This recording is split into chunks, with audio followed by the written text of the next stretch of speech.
Roma,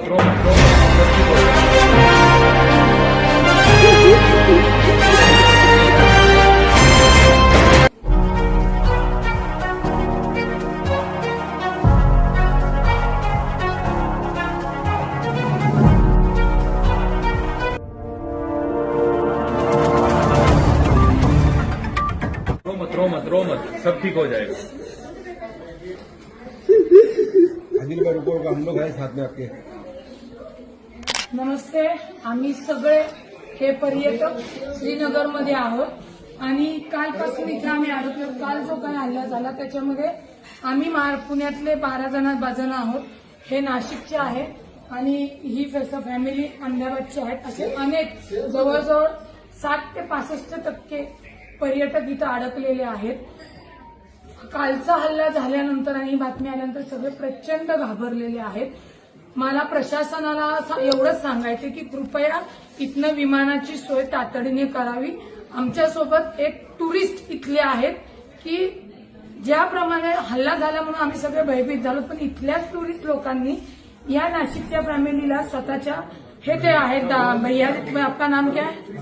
आदिर भैया म्हणून आहेत. हे यांचे ड्रायव्हर आहेत इथले पर्यटन टुरिस्ट पर्सन. यांना यांच्या घरी नेलं, जेवायला घातलं आणि सुखरूपपणे या हॉटेलमध्ये सुरक्षितपणे आम्हाला ठेवलेलं आहे. या हॉटेलमध्ये नाही म्हणलं तरी 101 जण पर्यटन अडकलेले आहेत. काहींच्या फ्लाईट उद्या आहेत, परवा आहेत, 13 आहेत. परंतु आजच ही सगळी मंडळी इथनं सुखरूपपणे विमानतळावरून स्वतःच्या घरी गेली पाहिजेत. कारण का किती जरी सांगितलं की मिलिटरी रस्त्यावर आलेली आहे तरी कोणीही फिरण्यासाठी आता इथं तयार नाहीयेत.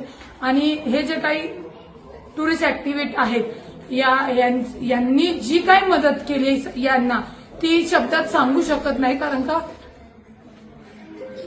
यांचे हे रडायला लागलेले आहेत, कारण यांचा धंदा पूर्णपणे बुडालेला आहे. इथं कुणी आता पर्यटक येणार नाही. त्यांनी गाड्या वगैरे सगळ्या लोनवरती घेतलेल्या आहेत आणि अक्षरशः रडतायत की आता यांच्यापुढे बेरोजगारीचं खूप मोठं संकट आलेलं आहे. इथून पुढे यांना कुठलाही व्यवसाय मिळणार नाहीये. यांच्यावर खूप मोठी बेरोजगारी येणार आहे. ज्यांनी कोणी हा हल्ला केला असेल तर अत्यंत दुर्दैवी आणि अत्यंत निंदनीय. आप भी बोलिए, क्या बोल रहे हैं आप? ये जो भी हुआ बिल्कुल अनफॉर्चुनेट एक्ट है, होना नहीं चाहिए था. वो तो वहाँ पे मासूम बच्चे थे फैमिलीज के साथ, वो तो यहाँ पे वेकेशंस के लिए आए थे, हमारे साथ यहाँ एंजॉय करते थे. अपना भी घर चल रहा था, वो भी एंजॉय कर रहे थे. यहाँ की मोस्टली जो इकोनॉमी है इसी टूरिज्म पे डिपेंडेंट है.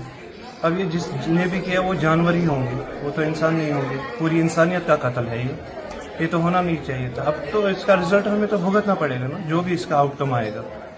क्योंकि गलती एक करता है बदनाम पूरे सारे लोग हो जाते हैं. अब तो क्या करेंगे? आमचं महाराष्ट्र सरकारला, कर्नाटक सरकार असेल, सगळ्या स्टेटला लोकांना विनंती आहे गव्हर्नमेंटला की तातडीने विमानांची एक्स्ट्रा विमानं अवेलेबल करून आम्हा सगळ्यांना इथनं सुरक्षितपणे आपल्या आपल्या राज्यात घेऊन जावे आणि लवकरात लवकर ती हे करावी. मी महाराष्ट्राचे उपमुख्यमंत्री अजितदादा, केंद्रीय मंत्री मुरली अण्णा यांच्याशी संपर्क करून इथे जेवढे पर्यटक आहेत त्यांच्याशी बोलून आजच्याच त्याला हलवण्या माझ्या फॅमिलीसह ही सर्व पर्यटन ही माझी महाराष्ट्राची फॅमिली इथनं हलवण्याचा प्रयत्न करतोय. कृपया आम्हाला जास्तीची विमानं इथे तुम्ही उपलब्ध करून द्यावी एवढीच विनंती आहे. सगळी लहान मुलं आहेत आणि ही कळकळीची विनंती आहे, तातडीने आपण ही सोय करावी.